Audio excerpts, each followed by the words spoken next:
అన్న చెప్పండి అని వాళ్ళు ఇందిరా పార్క్ మీటింగ్కు మీరు వెళ్ళలేరా? బీసీల మీటింగ్ జరుగుతుంది అలా కవితక్క మీ కేసీఆర్ కూతురు పెట్టింది, మీకు ఇన్విటేషన్ లేదన్నా? మీరు బీసీ కదా, మీరు ఇంక ఎంబీసీ కదా. ఆమె ఎవరు ఇన్విటేషన్ దానికి? ఆమెకున్న రైట్ ఏంది, హక్కేంది? దయాలు రకాసులు దేవత బొమ్మ పెట్టుకుంటే దేవతలు అవుతారా వీళ్ళు? సావిత్రిబాయి పూలే బొమ్మ పెట్టు, సావిత్రిబాయి ఫోటో పెట్టుకునే అర్హత వీళ్ళకి ఏముందా? కనీసం మాట పలికే అర్హత వీళ్ళకుందా? ఎందుకన్నా మాట పలికే అర్హత ఉందా? అర్హత ఉండాలా మాట్లాడాలంటే? ఖచ్చితంగా. ఇప్పుడు బీసీలని సర్వనాశనం చేసిన ఆ కుటుంబము, కల్వకుంట్ల కుటుంబము బీసీలని సర్వనాశనం చేసింది కుల వృత్తులు లేకుండా. తర్వాత బీసీలని ఆత్మగౌరవం, బీసీలలో లోకల్ బాడీస్ లో రిజర్వేషన్ తగ్గించడం ఒకటి. మీకు తెలుసు, నువ్వు బీసీ కార్పొరేషన్ ఉంటుంది స్టేట్ లో, ఎంత బడ్జెట్ కేటాయించారు? ఎంబీసీ కార్పొరేషన్ ఉంటుంది, ఎన్ని బడ్జెట్ కేటాయించారు 10 years లలో? తర్వాత ఈ ఫెడరేషన్స్ ఉంటాయి, ఒడ్డర ఫెడరేషన్, నాయి బ్రాహ్మణ ఫెడరేషన్, రజక ఫెడరేషన్స్, బీసీ వృత్తి కులాలకు ఎన్నో ఫెడరేషన్ ఆల్రెడీ ఉన్నాయి, వేసారు కూడా. ఎంత డబ్బు కేటాయించారు? జీరో, ఏమీ లేదు. సర్వనాశనం 10 years వీళ్ళ కుల వృత్తులు మొత్తం సర్వనాశనం చేసారు.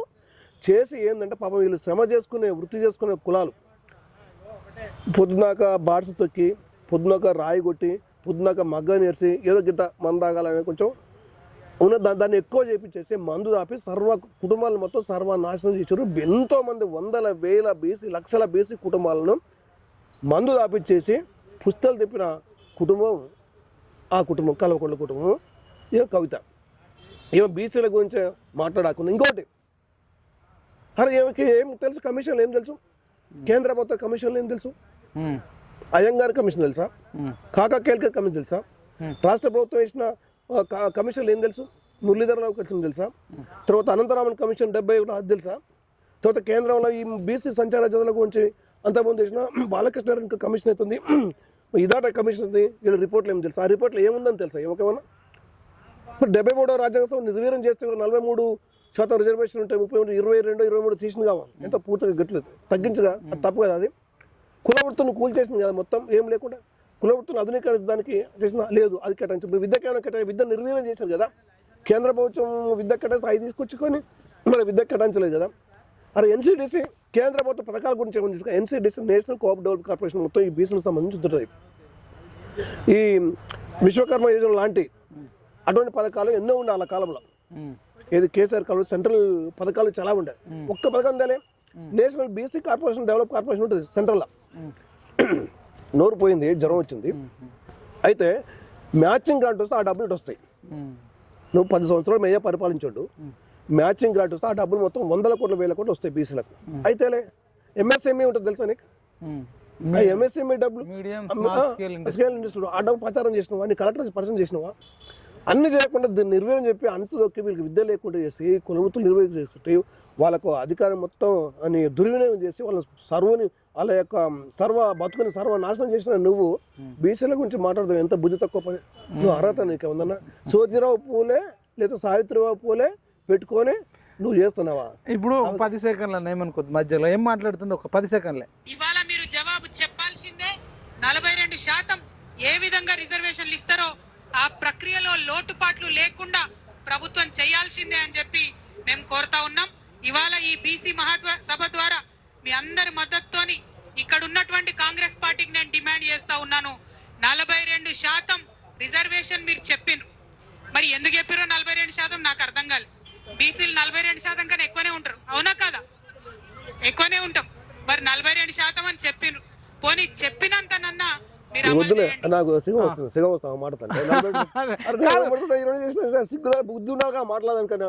అరే రిజర్వేషన్ 22కు 21 తగ్గించారు కదా, 12-13% తగ్గించారు. అరే చిన్న ఒక ఎగ్జాంపుల్, ఒక క్యాస్ట్ గురించి చెప్తాను. ఒక క్యాస్ట్ ఏ విధంగా సర్వనాశనం ఏంటంటే వీళ్ళు చేయబట్టి, వీళ్ళు ల్యాండ్ చేయబట్టి, ఇప్పుడు రోడ్లు వేసారు, కొండలు పగలేసారు, బండలు పిండించారు, వాళ్ళ నెత్తురు కంకరగా ప్రాజెక్టులు కట్టేసి చెబటొచ్చి వీళ్ళు నిల్చున్న బంగ్లాలు ఉన్నాయి కదా, ఎత్తు బంగాళాలలో ఎర్ర మంజలు గుట్టాలలో వీళ్ళు కట్టుకొని బోగలాల్సగా బతాను కదా. వాళ్ళు రాళ్ళు కొట్టింది ఎవరు? వాళ్ళు బునియాదులు తీసినవారు, వాళ్ళ కుటుంబాన్ని సర్వనాశనం చేసింది వీళ్ళు కాదు. ఎందుకు చెప్తానంటే మైపాల్, ఒడ్డర కమిటీకి 15% కాంట్రాక్టులో రిజర్వేషన్ ఉండే. రోడ్లు వేయడం కానీ, డ్రైనేజ్ కానీ, మురికాలు తీయడం కానీ, లేకపోతే మట్టి పని కానీ, రాయి పని కానీ, సివిల్ వర్క్స్లో 16-15% రిజర్వేషన్ ఉండే. తీసి 2% చేసింది ఇలా. 2%. అసలు ఒడ్డర కమిటీ ఎవరి కింద ఉద్యోగం కానీ పాస్ట్ పని కానీ పని చేయరు. రాజు లేకపోతే పని చేసుకొని వస్తారు, నువ్వు ఎంత పని చేసుకొని వస్తారు అంతే. వాళ్ళని తీసుకొచ్చి ఎన్నెలా పని చేస్తారు చేశారు ఈ కులాలు. అంటే 15% ఉండేది 2% చేశారు. మొత్తం ఈఎండి ఉండే ఈఎండి ఎగ్జామ్స్ అది లేకుండా చేశారు. ఈఎండి రిజర్వేషన్ ఉంటే మళ్ళీ దాంట్లో రిజర్వేషన్ లేకుండా చేశారు.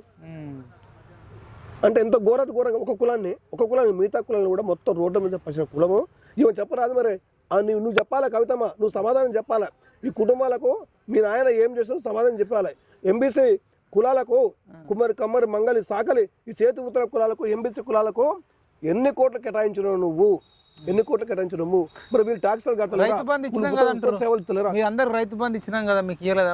సాకలానికి డబ్బులు ఉంటాయి, భూమి ఉంటుందా? రాయి పని చేసుకుని భూమి ఉంటుందా? రైతు బంధు చెప్పు. ఎన్ని దొమ్మర మందుల పెద్దమల వీరభద్ర వీరపుష్టి ఎన్నో కులాలు ఉన్నాయి. మరి అద్దవారు పటవారు జోగులు ఎన్ని బీసీ కులాలు సిక్లీగర్ కులాలు ఉంటాయి. బీసీ కులాల పేర్లు చెప్పు. ఒకటి ఒక బీసీ కులాల పేర్లు చెప్పని చెప్పు. చెప్తావా? ఒక 50-100 పేరు టక చెప్పచ్చు. ఆ కులాల యొక్క హిస్టరీ చెప్పని చెప్పు. ఆ కులాల ఉత్పత్తి సేవల యొక్క మహత్యం చెప్పమని చెప్తాయి. అప్పుడు బుద్ధి ఉండాలి. జవాబు చెప్పమ్మా. ఎక్కడ నువ్వు జవాబు ఏం అడుగుతున్నావు? నువ్వు అడుగుదానికి జవాబు చెప్ప. అడుగుదానికి మా బీజేపీ కార్యకర్తలకు మాకు రైట్ ఉంటుంది. ఎందుకంటే కేంద్ర ప్రభుత్వం మొత్తం రామరాజ్యం వృత్తులు ఉపాధులు ఈ వృత్తులు ఆధునీకరణ చెందాలి. ఈ వృత్తులు ఉత్పత్తులు మొత్తం ఈ విదేశాలకు కూడా ఎగుమతి తయారు చేసి కావాలి. ఈ వృత్తి కులాలని ఒక మినీ పరిశ్రమగా ఏర్పాటు చేయాలని చెప్పేసి కేంద్ర ప్రభుత్వ పథకాలు మొత్తం ఉన్నాయి. నువ్వు ఎన్సీడీసీ గురించి తెలియదు, ఎంఎస్ఎంఈ గురించి తెలియదు, కేంద్ర ప్రభుత్వ పథకాలు తెలియదు, నేషనల్ తెలుసు అంటే నీకుంటాయి కదా, నీకు ఆ సోయి ఉంటాయి కదా వీళ్ళు చేయాలని. అంటే వీళ్ళు మింగి వీళ్ళు రక్తం తాగి వీళ్ళకి మందు పోసి ఎన్నో కుటుంబాలను చంపి ఎన్నో కుటుంబాలను నిర్వహణ చేసి ఎంతోమంది బీసీ మైన రోడ్డు పడేసినాక నువ్వు బీసీ గురించి మాట్లాడుతుంటే దయ్యాలు సిగ వచ్చి వేదాలు వల్లించేట్టుంటుంది సంగతి. అంటే ఇప్పుడు దయ్యాలకు సిగ వస్తే వేదాలు వల్లిస్తాడు అప్పుడు. అట్లా ఉంది సంగతి అది. కానీ బుద్ధి జ్ఞానం ఉండాలి. అంటే మేము అనుకునే అహంకారంతో ప్రజల రక్తం దాగి 100 కోట్లు 1000 కోట్లు లక్షల కోట్లు సంపాదించేసి అరే బీసీలు తెలంగాణ ఉద్యమంలో బీసీ వాళ్ళు ఎంతమంది చచ్చిపోయారు చెప్పమ్మ కొంచెం చెప్పు. కవితమ్మ మా మందు కవితమ్మ అని పాటలు ఉంటాయి. ఇవన్నీ పాట పాడాలి, కవిత కాదు. కలిపి వినిపించి తంతదేమో. కానీ ఇప్పుడు తిహార్ జైలుకు పోయి వచ్చింది ఒక 6 నెలలు. దాని తర్వాత పరివర్తన వచ్చిందేమో. పరివర్తన మారకూడదు వాళ్ళు? మారాలి, తప్పేముంది. మరి మంచి ఇప్పుడు బీసీల కోసం మారాలంటే ఆస్తులు పంచాలి. అవును, లక్షల కోట్లు సంపాదించడం ఫస్ట్ నువ్వు పంచాలి.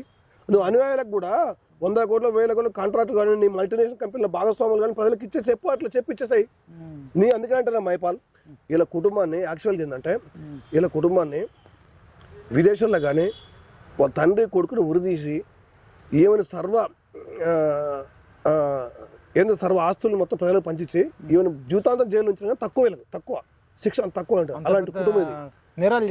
నేరాలు కదా, ఎన్ని నేరాలు, ఎన్ని ఘోరాలు, ఎన్ని అక్రమాలు. ఈవెన్ చెప్పిన పనులు అదే క్వశ్చన్ చేస్తున్నాం. మరి ఏమో KG to PG ఏంది మరి? ఆధునిక విద్య అంటే నువ్వు కార్పొరేట్ విద్య అంటే లేని వాళ్ళకు దళితుని ముఖ్యమంత్రి అంటే కదా. తర్వాత డబుల్ బెడ్రూమ్ ఈ ఊరికి ఒకటి కూడా ఏమైతే గొడవల మీద రాసుకుంటువి, ఎన్ని మోసాలు చేస్తవి, ఎంత అమరవీర త్యాగాలను మీరు తొక్కిపెట్టి రక్తం తాగి వాళ్ళ త్యాగాలను పురికి పుచ్చుకొని వాళ్ళ మీద ఉంటివి. అసలు బీసీలకు వచ్చి నువ్వు మాట్లాడుతున్నప్పుడు కవితక్క నువ్వు బీసీ అంటున్నావు కదా. బీసీ రాజులు ఎంతమంది పరిపాలించారు తెలుసా నీకు? కాకతీయులు కట్టముందు యాదవ రాజులు పరిపాలించారు. దేవగిరి యాదవ రాజులు, జయత్రపాలుడు కాకతీయ రాజులు మహాదేవుని చంపి గణపతి దేవుని 12 సంవత్సరాలు జైలు ఉంచుకుంటూ కాకతీయ రాజులు యాదవ రాజులు, దేవగిరి యాదవ రాజులు, రామచంద్రుడు జయత్రపాలుడు వాళ్ళ గురించి చెప్పు. బీసీ రాజుల గురించి తెలియదు, బీసీ ఫెడరేషన్ తెలియదు, బీసీ కార్పొరేషన్ తెలియదు, బీసీ గొప్పతనం తెలియదు. ఇంకా బీసీ రాజులు శాలివాను శకాన్ని నిర్మించిన వాళ్ళు, శాలివాను శకం. అరే వేదశాస్త్రం వెలిసనిచ్చడు, ఆది కావ్యం బలరనిచ్చడు, బాధరాయన పరమ ఋషులకు పాదు సుమిచ్చలని చెప్పి కవి. అంటే వేదాలు రచించిన వేదవ్యాసుడు ఎవరమ్మాను? గంగపుత్రుడు కాదు. రామాయణం రచించిన వాల్మీకి ఎవరు? డిఎన్టీ క్యాస్ట్, ఒక బీసీ కాదు. అంతే కదా. రామాయణ మరి మాతంగి మార్చి అరుంత ఒక ఎస్సీ కాదు. వాళ్ళ గురించి చెప్పు నువ్వు. వాళ్ళ గురించి తెలుసా నీకేమన్నా? తెలుగు కదా. వడ్డరాజులు పరిపంచ వాళ్ళ గురించి చెప్పు నువ్వు. అరే పాండవులు ఎవరు చెప్పు. పంచపాండవులు ఎవరు? గంగపుత్రులే కదా. వేదవాసుడు వాళ్ళ విషయం కదా. గంగపుత్రులు వాళ్ళు బీసీ రాజులు కదా. వాళ్ళు రాజ్యాలు రచించారు, వేదాలు రచించారు, ఆది కావ్యం రచించారు. వీళ్ళు ప్రతి ఒక్కటి సర్వ సాహిత్యం అవుతుంది, అన్ని కనిపెట్టరు వీళ్ళు బీసీ రాజులే. వాళ్ళ గురించి ఒక రాజ్యం ఒక డైనెస్టీ గురించి చెప్పినాకు. ఒక యాదవ డైనెస్టీ గురించి చెప్పమ్మా కవితకు. యాదవ్ రామచంద్ర దేవుడు జయత్రపాడు అంతమంది యదువంశం ఉంది, శ్రీకృష్ణుడు ఉంది, వాళ్ళ యొక్క క్రమానుగత వంశం చెప్పలేము. లేదా వాళ్ళ వృత్తాన్ని చెప్పు, మరి శాలివాళ్ళ శకం గురించి చెప్పు, శాలివాళ్ళు వడ్రాజుల గురించి చెప్పు, గజపతుల గురించి చెప్పు, వడ్రాజు డెరివ్ అయిన రాజులు గజపతి రాజు గురించి చెప్పు. తెలుసుకుంటుందేమో నెక్స్ట్ మీలాంటి వాళ్ళు మీలాంటి వాళ్ళని కలిసి తెలుసుకుంటుందేమో నెక్స్ట్. ఎక్కడ తెలుసుకుంటే మందాగితే తెలుస్తుంది అనుకో, మందాగి మెయింటైన్ చేస్తే తెలుస్తుంది అంతా. మందాగి మెయింటైన్ చేస్తే తెలుస్తుంది. నువ్వు తెలుసుకుంటావా? లిక్కర్ వ్యాపారం చేసి మొత్తం దేశాన్ని ఆదాయంతో దేశాన్ని పరిపాలించాలని తెలుస్తుంది. అవునా? నేను సావిత్రిబాయి పూలే వారసురాల్ని, నేను ఒక బీసీ, నేను బీసీ అంటుందా మేము, మనం బీసీలం అంటుంది ఎవరు? ఇవి ఇప్పుడు వినలేదా మీరు? మనం 42% కంటే ఎక్కువ ఉన్నాం, మనం బీసీలం అంటుంది. మనం బీసీలు ఉంటుంది అన్నది ఎక్కడ? బీసీ అట్నా, ఎస్టీ అట్నా, ఎస్టీ అట్నా? కాదన్నా, మందకృష్ణ మాదిగా వర్గీకరణ, మాదిగా కాబట్టి వర్గీకరణ కోసం కొట్లాడుతుండు. ఆర్ కృష్ణయ్య ఒక బీసీ కాబట్టి కొట్లాడుతుండు. ఈమె మరి బీసీ అని కొట్లాడుతుంది. అంటే ఈమె వడ్డెరామేనా, యాదవ, గౌడ, పద్మశాల, మున్నూరు కాప, విశ్వకర్మన? అసలు ఈమె న్యాయం కోసం నాయకత్వం అన్యాయం చేసి వాళ్ళ రక్తం పీలించి దేయాలు వేదాలు వచ్చి నెగుళ్ళంతో చెప్పలేదు. ఎవరు నమ్మరది. దొంగని ముద్రేసారు మీరు, బీసీలో దొంగని ముద్రేసారు, సంచారగత దొంగని ముద్రేసారు, అన్ని క్యాస్టులు నిర్వీర్యపరిచిన దొంగ కుటుంబాన్ని ముద్రేసారు. కాదన్న, బీసీలు లేరా మరి బీఆర్ఎస్ లో కానీ జాగృతిలో కానీ? ఇప్పుడు ఈ వాళ్ళ కింద పని చేయవచ్చు కదా ఒకవేళ చెయ్యాలని అనుకుంటే. బీఆర్ఎస్లో కానీ ఈమె జాగృతి, తెలంగాణ జాగృతి, ఇప్పుడు భారత జాగృతి అయింది. ఏం జాగృతి ఉంది? మందు బ్యాచ్ జాగృతి తీసుకుందా? మందాట జాగృతి వస్తుందా? అంతే జ్ఞానం చెప్తే చదువు చెప్తే జాగృతి. నేను తెలుసుకున్నాను. విద్య ఇచ్చేసి, వివేకం ఇచ్చేసి, ఆధునిక పరిజ్ఞానం ఇచ్చేసి వాళ్ళ ఉత్పత్తులు పెంచితే వాళ్ళు జాగృతం చేసినట్టు కులాలను కూడా. నువ్వు జాగృతం చేస్తే నువ్వు జాగృతం చేస్తే వాళ్ళ జాగృతం. మెయ్యడం రోజు మంద ఆయన జాగృతం అయిపోయా. ఎట్లా మోసం చేయాలి? జాగృతం ఏ జాగృతం వీళ్ళు తెలుసా? ఫస్ట్ ఎట్లా మంద అలా చెప్తున్నా కేసీఆర్. ఏమంటారు, మా ఇళ్ళల్లో ఆడవాళ్ళు కామన్గా మంద అవుతారు, మేము కూడా మంది అవుతాం, కామన్ అది పెద్ద తప్పేం కాదు. ఓకే, తప్పు నీ ఇళ్ళని ఉంచుకో. మరి నువ్వు జనాలకు మంది తప్పు నేర్పడిందే. ఇంటింటికి ఏ ఇంటి ఎదురుగా చూసినా ఏ గలవట బయటకు వెళ్ళగానే ఏమంటే లిక్కర్ షాపులు, బెల్ట్ షాపులు. లిక్విడ్ ద్వారా ఇంత దేశానికి రాష్ట్రానికి ఇంత ఆదాయం తెచ్చిన కుటుంబం నీదే కదా. అంటే లిక్కర్ 1,000 కోట్లు వస్తుంటే, 20,000 కోట్లు, 30 కోట్ల ఆదాయం వస్తుంటే ఎంతమంది ఆడవాళ్ళ పుస్తకాలు తినాలి, ఎంతమంది నిర్వీర్యం కావాలి? ఎక్కువ తాగే బీసీలే కులవృత్తుల వాళ్ళు ఎక్కువ బీసీలే తాగుతారు కదా. ఎక్కువ బీసీలే నువ్వు పోసినావు. నువ్వు అది కష్టం చేసి ఉత్తోలు చేసి బీసీలు, ఎస్సీ, ఎస్టీ వాళ్ళే వీళ్ళు తాగుతారు. నువ్వు తాగుతావు. నువ్వు తాగేదంటే కై క్వాలిటీ ట్యాక్స్ ఎవాజన్ మందులు వస్తాయి వాళ్ళకు, అమెరికా మందులు అవన్నీ. ట్యాక్స్ లేకుండా అయి తాగుతావు. నువ్వు తాగే మందులు ట్యాక్స్ కూడా కట్టవు. వీళ్ళు తాగే మందులకు ట్యాక్స్ కూడా కట్టవు. ఈ మందులు కాదు, మళ్ళీ ఈ మందులు వీళ్ళకి పోసి మీరు బీసీల గురించి మాట్లాడడం అనేది దయాలు వేదాలు ఒలిచినట్టు కవిత. నువ్వు చాలా తప్పు చేస్తారు. ఈమె స్కిల్ ఇండియాలో కూడా అదో ప్రాజెక్ట్ తీసుకొని మొత్తం కరప్షన్ చేసిందట. సెంట్రల్ గవర్నమెంట్ ఉంటుంది కదా స్కిల్ ఇండియా ప్రాజెక్ట్స్, అప్పుడు చేపించుకొని మొత్తం కరగనాకిందట. ఏ బీసీలకు వాళ్ళు చేస్తే పెద్ద చటభారతం వాళ్ళు చెప్పాలంటే ఇక బీపీలు వేస్తుంది, ప్రజలకు కూడా బీపీలు వేస్తుంది. ఈవెన్ జాగృతిలో కూడా ఒక్క బీసీ అంటే 50% పైన బీసీలు ఉంటే 50% మందికి ఇవ్వకుండా 50% వెలుమలకే జాగృతి అంటే అయింది. నాకు అర్థం కావట్లేదు పెట్టిన జాగృతి అంటే దేని జాగృతి? సంస్కృతి జాగృతి అంటే దేశం యొక్క గొప్పతనం, సాహిత్య సంస్కృతి జాగృత, లేదా బతుకు పోరు జాగృత, ఏమైనా శాస్త్రీయత జాగృత, విద్యా జాగృత, వైద్య ఏ జాగృత? దేంట్లో జాగృతం చేస్తున్నావు? తెలంగాణ అంటే నీ కుటుంబానికి సేవ చేయడం జాగృత అదేనా? కేసీఆర్ నెత్తిపెట్టుకోండి. అసలు బీసీలు వల్ల నీకు తెలంగాణ రాజకీయ అవగాహన అక్షరాలు నేర్పింది ఒక బీసీ నాయకుడు. ఎవరు? ప్రొఫెసర్ జయశంకర్ గారు, బీసీ.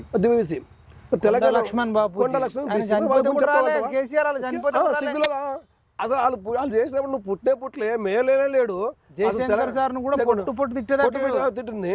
అరే ఈ 2 పాటలు పాడుతుంటే అసలు బీసీ అంటూ అసలు బీసీ ఆలే నరేంద్ర టైగర్ చేస్తుంది. దేవేంద్ర కరుణకళ అవుతాయి నువ్వు. అంటే వీళ్ళందరూ దేవేందర్ గౌడ్ అవమానించారు, విజయశాంతిని అవమానించారు, సుధాకర్ గౌడ్ అందరూ వీళ్ళందరూ అసలైన ఉద్యమకారులు వీళ్ళు.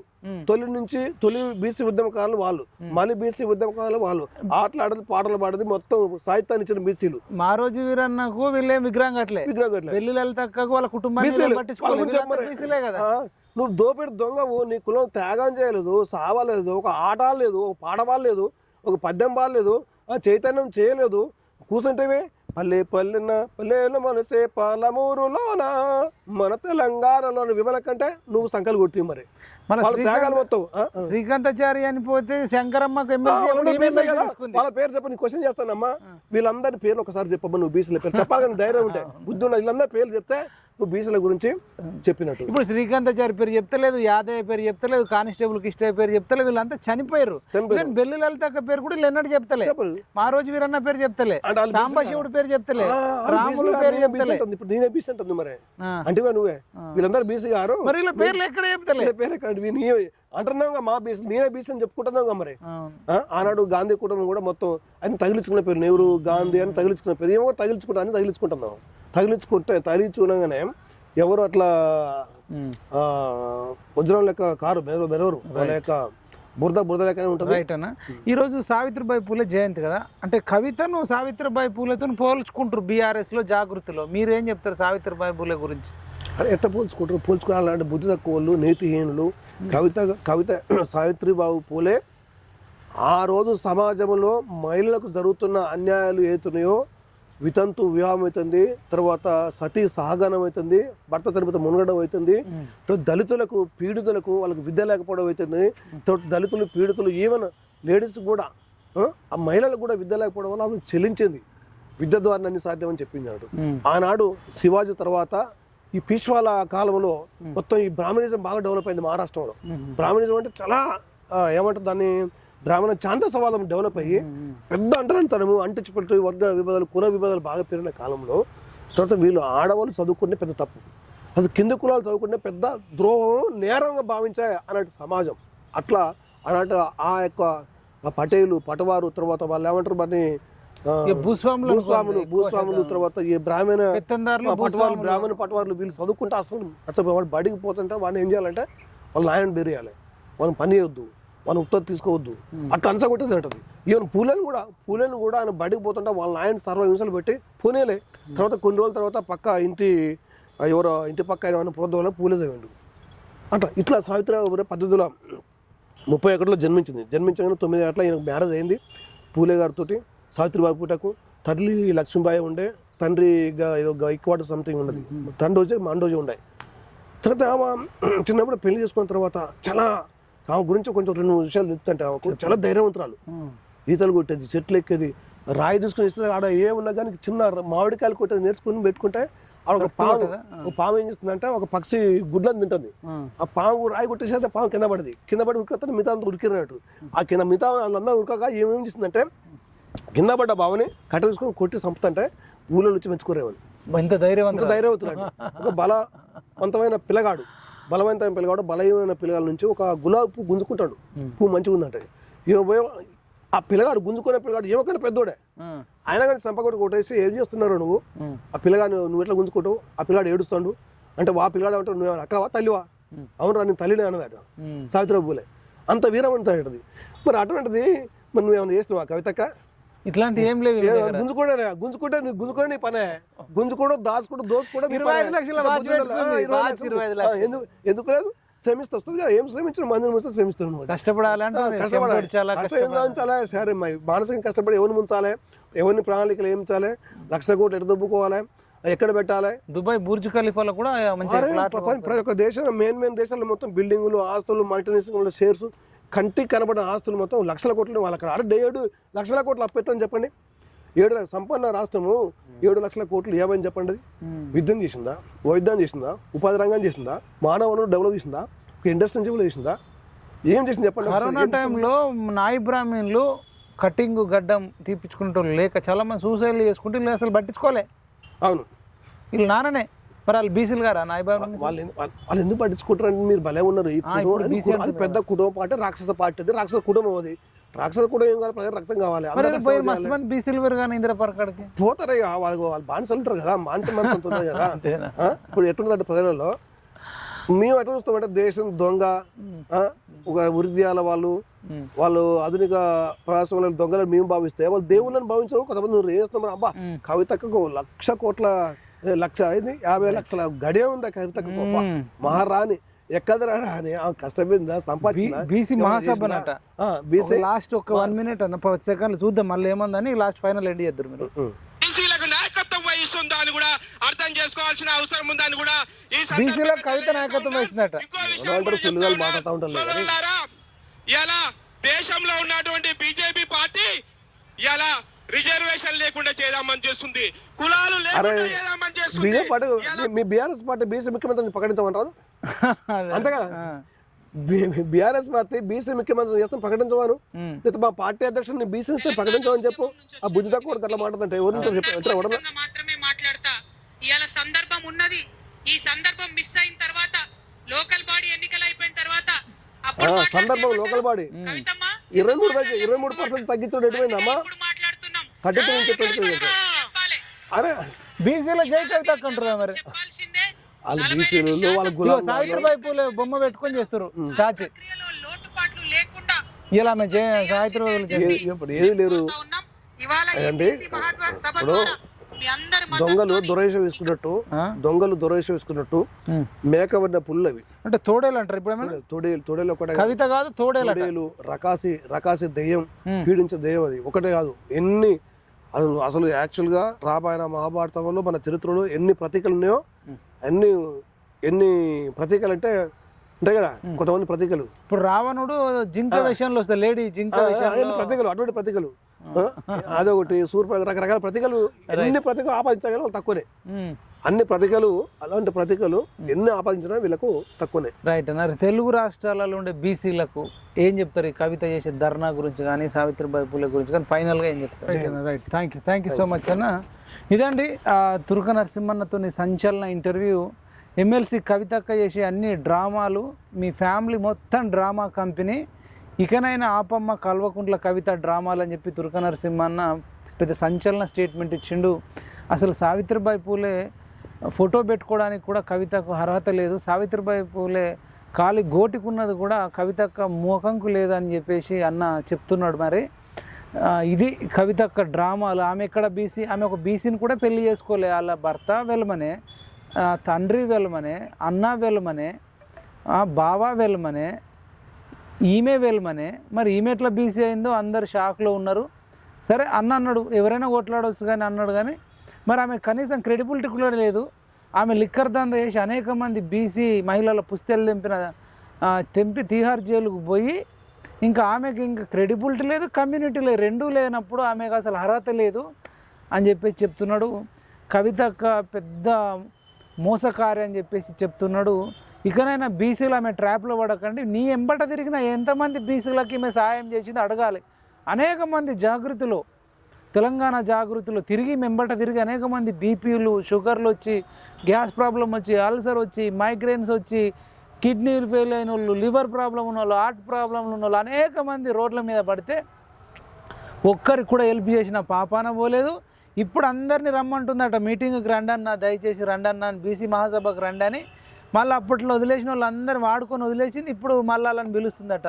మళ్ళీ ఒక డ్రామాకు తెరలేపారు. తెలంగాణ ఉద్యమంలోనేమో అప్పుడు రెచ్చగొట్టి శ్రీకాంతాచారిని హరీష్ రావు చంపేసిండు, బీసీని. కానిస్టేబుల్ కిస్టియన్ చంపేసిర్రు. యాదయ్య చచ్చిపోవడానికి వీళ్ళు రెచ్చగొట్టడం వల్లనే చచ్చిపోయారు. ఇప్పుడు మళ్ళా బీసీలను రెచ్చగొట్టి చంపడానికి కవితక్క, హరీష్ రావు, కేటీఆర్ రావు, కేసీ రావు పెద్ద ప్రణాళికనే వేసినట్టున్నారు. దయచేసి బీసీలు ఎవ్వరు కూడా వీళ్ళ ట్రాప్లో పడొద్దని తెలియజేస్తూ, ఇంకనైనా కల్వకుంట్ల డ్రామాలు అన్నీ తెలుసుకున్నారు తెలంగాణ ప్రజలు. ఇప్పుడు 2001లోనో 2004లోనో 2014లో ఉన్నట్లు లేరు. వీళ్ళ మోసాలు, వీళ్ళ భయంకరమైన చరిత్ర, వీళ్ళ అవినీతి చిట్ట, వీళ్ళ దుర్మార్గాలు అన్నీ కూడా 10 ఏళ్లలో కళ్ళకు కట్టినట్టు తెలుసుకున్నారు.